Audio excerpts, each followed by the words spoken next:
Assalamualaikum, salam Malaysia Madani, berita pagi 10 Mei 2023 bersama saya Syarul Islam.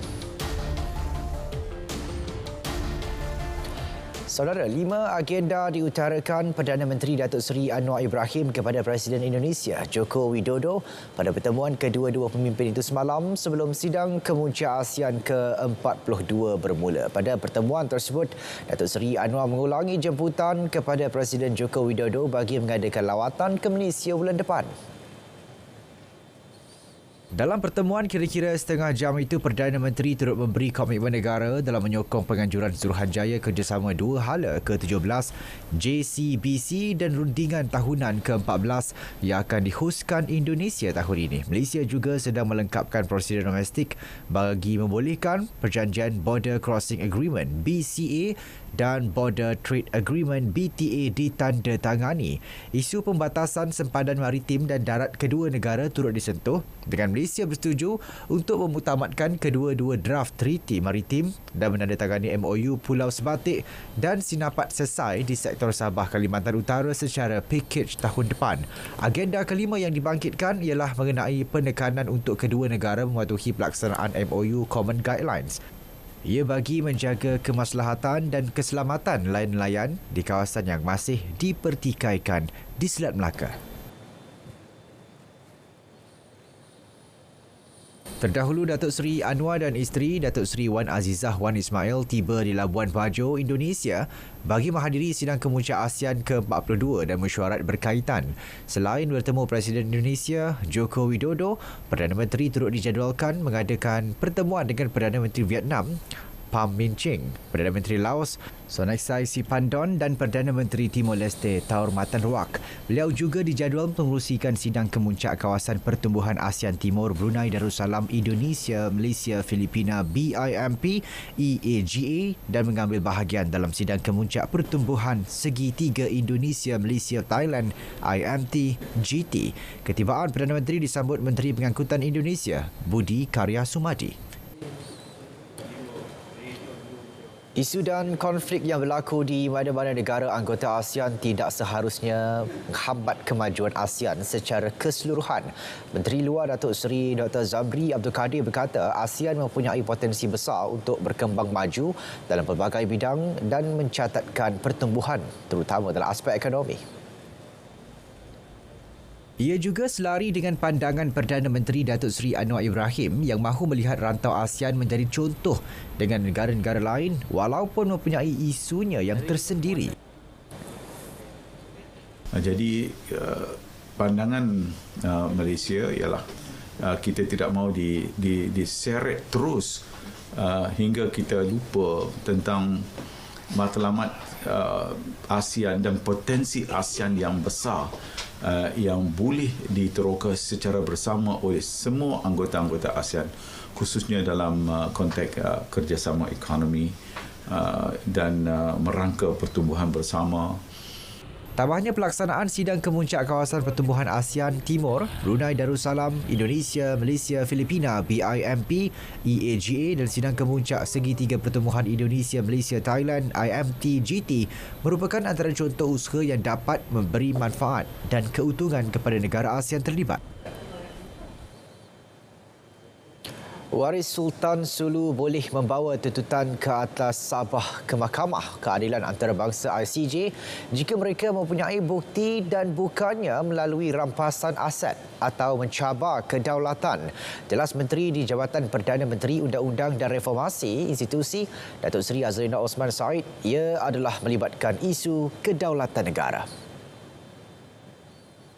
Why are you not going to the ICJ?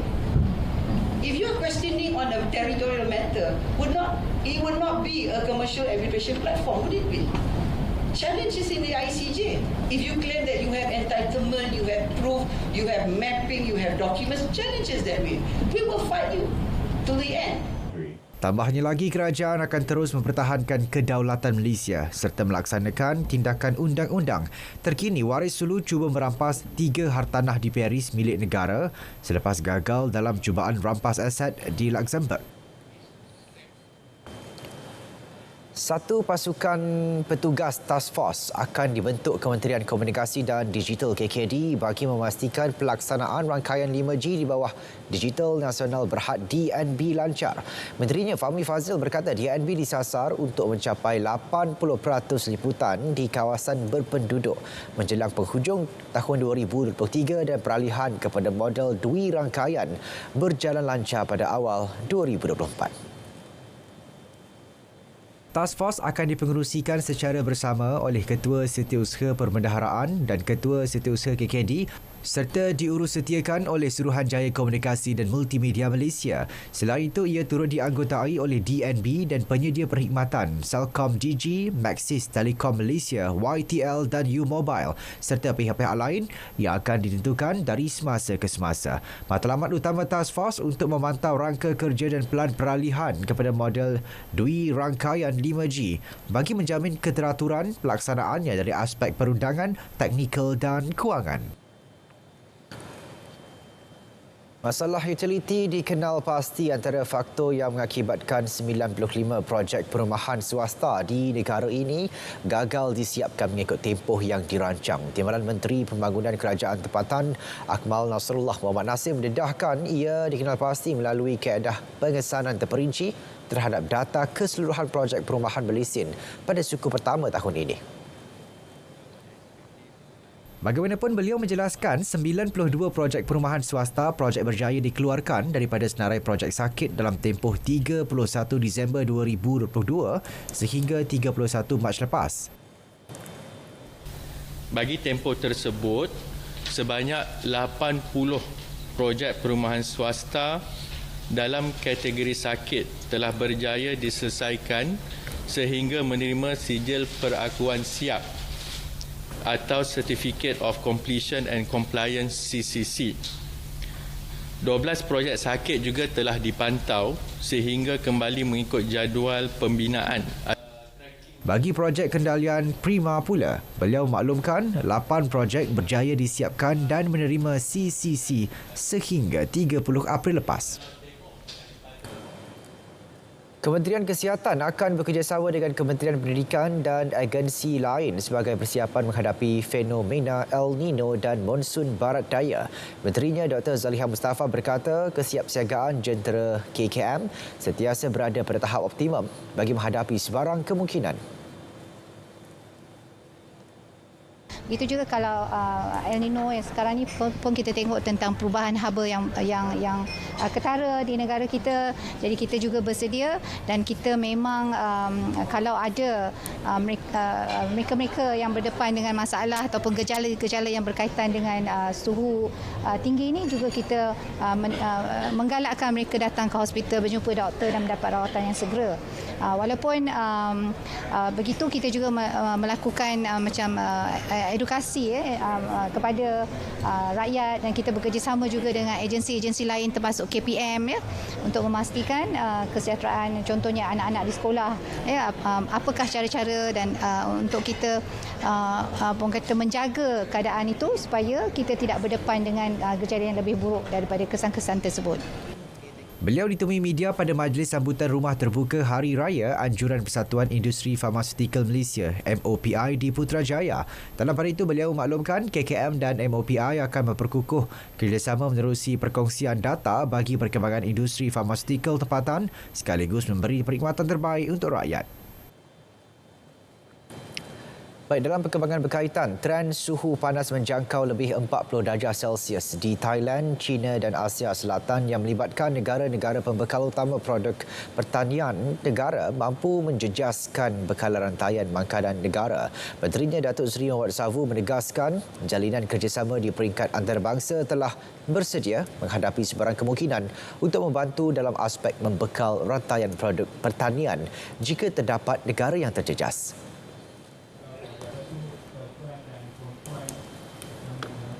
Contingency plan ini sentiasa ada. Itu dibuat oleh pihak kerajaan termasuklah di bawah Perdana Menteri, di bawah Kementerian Ekonomi dan semua pihak yang terlibat. Sebab contingency plan ini kita kena buat. Sebab sekarang ni kita tahu bahawa misalnya bahan panas sekarang ni. mungkin akan menjejaskan sedikit pengeluaran. Kita tak tahulah makanan di Thailand bagaimana. Kalau sampai 40 degree macam mana peladang nak pergi ke ladang mereka. Jadi contingency plan ni ada di setiap masa, tapi kita di peringkat antarabangsa bincang secara serius hal keterjaminan makanan ini. Kalau negara ni kurang, negara ni akan cuba membantunya. Begitulah seterusnya yang kita lihat, yang kita sedia buat sekarang ini.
Bersua kembali. Satu prosedur operasi standard SOP bakal diwujudkan bertujuan membendung aktiviti perlombongan haram. Menurut Menteri Sains, Teknologi dan Inovasi Chang Lih Gang, langkah penguatkuasaan juga akan ditambah baik bagi menjaga sumber mineral negara. Memang kerajaan memandang beratlah tentang isu ini dan kita akan pertingkatkan penguatkuasaan. Pada masa yang sama kita juga akan keluarkan satu SOP tentang perlombongan, terutamanya tentang perlombongan lombong kritikal lah, seperti rare earth. Beliau ditemui media di Puchong. Mesyuarat Majlis Mineral Negara berlangsung semalam, antara lain mengenal pasti 60 lombong haram yang dikesan di seluruh negara, yang kebanyakannya di Kedah. Perbincangan lanjut bakal dilakukan melibatkan input Kementerian Sumber Asli, Alam Sekitar dan Perubahan Iklim KETSA. Pembentukan kerajaan perpaduan terus diperkukuh melalui keterbukaan parti-parti komponen selaras konsep Malaysia Madani. Malah parti komponen diharap lebih berjaya dan berkembang sehingga ke akar umbi masing-masing demi keyakinan rakyat terhadap kerajaan yang dibentuk hari ini. Ya, kita mahu melihat bahawa kerajaan yang ditubuh pada hari ini kokoh dan boleh terus berkembang ke hadapan. Justru itu sudah tentu sebagai rakan strategik dalam kerajaan, kita juga nak melihat bahawa parti-parti komponen yang membentuk kerajaan ini mencapai kejayaan masing-masing. Umpamanya dalam pilihan raya negeri yang akan datang, kita berharap UMNO akan mencapai kejayaan. Kerana kalau UMNO mencapai kejayaan, maksudnya ini juga akan memberikan keyakinan kepada akar umbi mereka bahawa berada dalam kerajaan perpaduan pada hari ini memberikan manfaat kepada parti UMNO sendiri. Saya juga menekankan tentang kewujudan sekretariat kerajaan perpaduan, yang mana isu-isu dan konflik antara parti itu boleh dibawa dalam sekretariat. Dan kemudian saya menekankan bahawa lebih banyak kebebasan diwujudkan dalam kerajaan perpaduan, terutama sekali contohnya parlimen. Speaker sendiri, Dewan Rakyat membawa banyak perubahan dan ini digalakkan oleh kerajaan Madani pada hari ini. Tak adanya penekanan, tak adanya himpitan, tak boleh ini, tak boleh itu, tak boleh. Kami lebih terbuka kerana kita nakkan supaya suara wakil rakyat, suara rakyat melalui wakil rakyat mereka didengar. Bukan saja di parlimen tapi juga di luar parlimen. Datuk Seri Azalina Osman dan Anthony Loke memberitahu RTM selepas hadir sebagai panel dalam persidangan meja bulat Anjuran Gabungan Pilihan Raya Bersih dan Adil Bersih dan Global Bersih di Parlimen. Menteri Sumber Manusia V. Sivakumar mengesahkan 5 pegawai kementeriannya telah ditamatkan perkhidmatan. Tindakan tersebut bagi memastikan kementerian itu dapat berfungsi dengan lancar dan baik. Ya, itu memang adalah untuk kerana kita nak pastikan bahawa kementerian dapat berfungsi dengan lancar dengan baik. Ya. Beliau bagaimanapun enggan mengulas berkaitan pihak bertanggungjawab mengeluarkan arahan pemecatan tersebut. 5 pegawai berkenaan terlibat siasatan SPRM dipercayai berkaitan isu pengambilan pekerja asing April lalu. Jabatan Kastam Diraja Malaysia JKDM Terengganu menumpaskan cubaan mengedar rokok seludup dianggarkan bernilai RM4 juta dalam serbuan di Kampung Pekalan Gelap Setiu Sabtu lalu. Serbuan berdasarkan resikan 4 hari di lokasi barangan seludup dari negara jiran itu untuk pasaran Pantai Timur dan Lembah Kelang. Menurut pengarah JKDM Terengganu Muhammad Nazri Arifin, serbuan turut merampas 2 buah lori dan sebuah bot gentian kaca. Katanya suspek bagaimanapun berjaya melarikan diri dan meninggalkan semua kenderaan yang digunakan untuk mengangkut barang berkenaan. Sebab pantai kat situ paya dan laluan air kat situ banyak. So itu memudahkan pihak mereka untuk bertindak. Dan kita tidak leka lah untuk memastikan kawasan-kawasan yang memudahkan mereka ni kita pantau dengan rapi lah. That's hasil pada 6 Mei yang kita ada sekarang lah. Ini kita tidak leka lah. Kita still mematuhi peraturan kita untuk melakukan kekangan ke atas penyeludupan ini lah. Kes disiasat di bawah Seksyen 135-1-D Akta Kastam 1967. Lebih 10 keterangan telah direkodkan dalam siasatan berhubung dakwaan buli melibatkan pelatih Tentera Udara Diraja Malaysia di Pangkalan Udara Kuantan baru-baru ini. Ketua Polis Pahang, Datuk Seri Ramli Muhammad Yusof berkata ia termasuk 5 pelatih yang mendakwa menjadi mangsa selain 6 pelatih yang didakwa melakukan perbuatan itu. Hasil siasatan lengkap akan dirujuk kepada pihak Timbalan Pendakwa Raya untuk tindakan lanjut. Siasatan dilakukan mengikut Seksyen 323 Kanun Keseksaan. Jabatan Bomba dan Penyelamat Malaysia JBPM seluruh negara diarah bersiap sedia berdepan sebarang kemungkinan sepanjang cuaca panas ketika ini. Ia termasuk mengawal dan mengenal pasti lokasi titik panas baru di negeri masing-masing. Ketua Pengarah JBPM, Datuk Abdul Wahab Mat Yassin berkata ketika ini semua aset jabatan itu telah diselenggara dan boleh digunakan sekiranya diperlukan. Setiap Jabatan Bomba negeri-negeri telah diminta di peringkat awal ini sentiasa membuat rondaan dan juga bekerjasama dengan agensi-agensi yang berkaitan khususnya Jabatan Alam Sekitar dan juga memantau laporan-laporan daripada MET Malaysia tentang keadaan cuaca panas. Dan di peringkat kebangsaan atas kerjasama ini juga kita telah menyarankan supaya lokasi-lokasi yang telah dikenal pasti ini disediakan water check dam, tube well oleh JMG ya.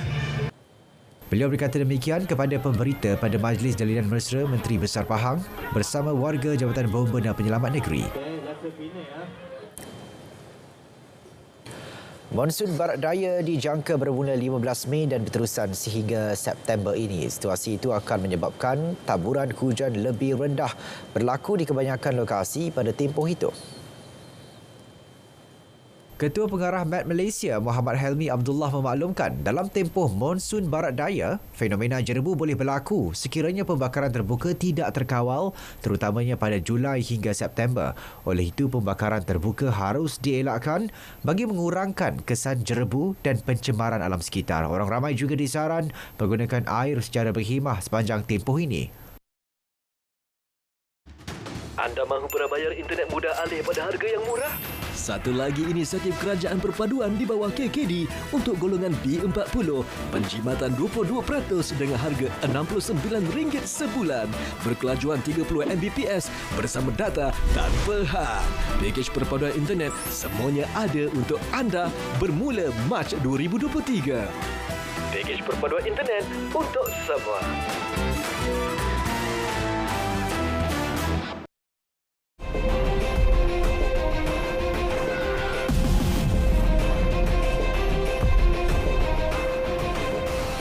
Beralih ke perkembangan luar negara, penahanan Imran Khan buat politik Pakistan kembali bergolak. Juga sekurang-kurangnya 21 maut dalam nahas bas gara-gara pemandu terlelap. Paparannya dalam rangkuman luar negara.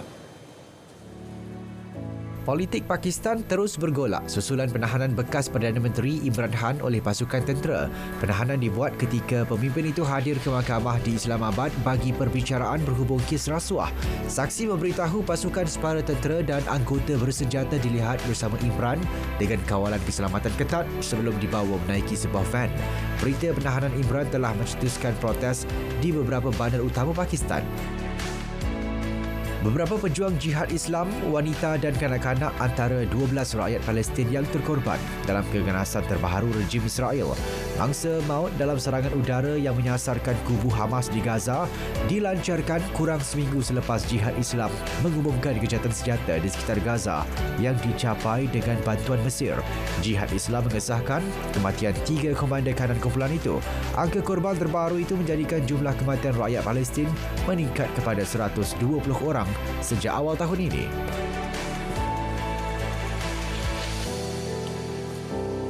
Sekurang-kurangnya 21 orang terbunuh manakala kira-kira 30 cedera dalam nahas bas di India. Bas berkenaan dilaporkan dalam perjalanan ke Indore sebelum terbabas dan terjunam ke dasar sungai kering. Kemalangan dipercayai berpunca pemandu bas terlelap dan 3 kanak-kanak antara yang maut dalam nahas tersebut. Pemandu bas terbabit bertindak melarikan diri dan usaha mengesannya giat dilakukan pihak berkuasa.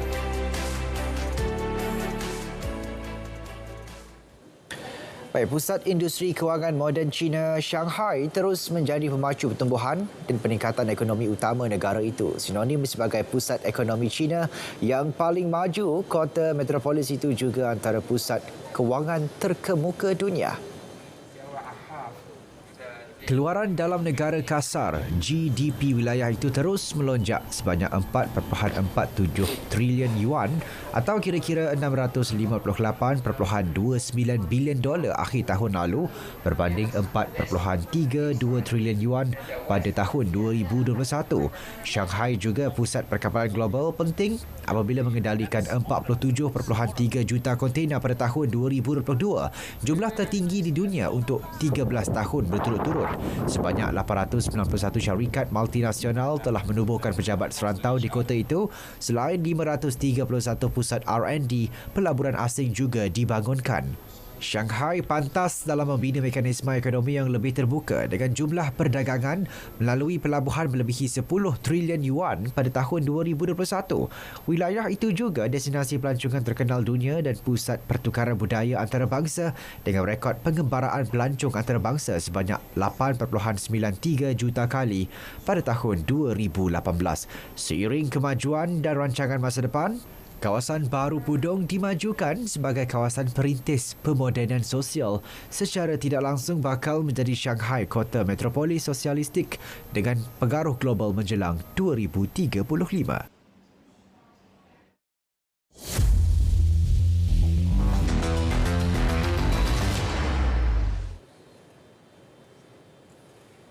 Beralih ke sukan, kita mulakan dengan perkembangan Sukan SEA 2023. Malaysia berjaya meraih 15 pingat emas pada semalam dengan olahraga menjadi tumpuan utama pada hari keempat tamasya. Kontingen Malaysia terus mempamerkan aksi terbaik dalam saingan hari keempat tamasya Kemboja. Olahraga paling mencuri tumpuan apabila menghadiahkan 2 pingat emas dalam acara track. Emas pertama olahraga dihadiahkan oleh Sherin Samson Valavuoi yang mengungguli acara 400 meter wanita. Beliau menamatkan saingan dengan catatan masa 52.53 saat. Aksi cemerlang olahraga negara diteruskan menerusi Umar Osman apabila bukan sahaja meraih pingat emas acara 400 meter lelaki tetapi turut mencipta rekod baharu kebangsaan. Umar menamatkan saingan dengan catatan masa 46.34 saat, memperbaharui rekod lama berusia 22 tahun 46.41 saat milik Muhammad Zaiful Zainal Abidin pada tahun 2001. Hari ini lebih banyak cabaran menanti atlet negara namun tetap berpeluang menambah koleksi pingat emas menerusi beberapa acara tumpuan. Hari keempat Sukan SEA 2023 menyaksikan atlet terjun negara Muhammad Syafiq Putih berjaya meraih pingat emas ke-11 buat kontingen Malaysia. Beliau mengungguli acara 3 meter papan anjal individu lelaki. Syafiq mengumpul mata tertinggi 377.85 dalam 6 terjunan sekaligus mempertahan pingat emas yang dimenanginya pada tamasya sama di Vietnam tahun lalu. Saya happy saya dapat mempertahankan pingat emas saya last year di Vietnam.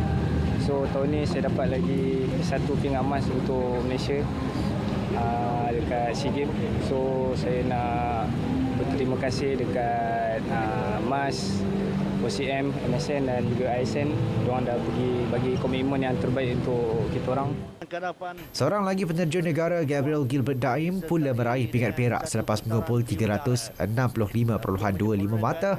Pingat gangsa menjadi milik penerjun Singapura, Avril Tampak Lun dengan 360.40 mata. Persatuan Badminton Malaysia BAM mengesahkan Michelle Chai secara sukarela telah menghantar notis peletakan jawatannya selaku Ketua Pegawai Eksekutif Akademi Badminton Malaysia ABM. Menerusi kenyataan dikeluarkan Badan Induk Sukan itu, tindakan diambil Michelle berkait rapat susulan prestasi hamba skuad wanita negara yang tersingkir daripada saingan Sukan SEA Kemboja di Phnom Penh. Dalam masa sama, ABM turut mengumumkan pengarah prestasi tingginya, Dr. Timothy John Jones, dilepaskan daripada jawatannya berkuat kuasa serta-merta.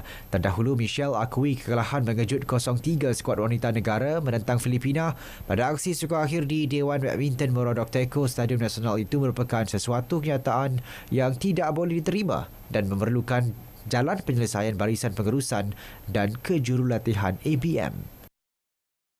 Acara sukan dui tahunan yang berprestij di rantau Asia Tenggara.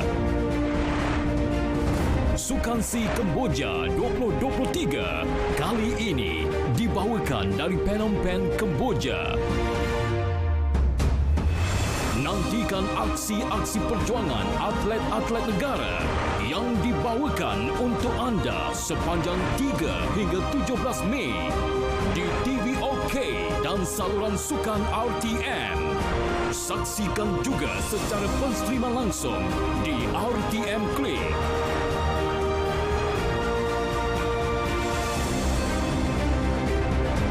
Eksklusif hanya di RTM.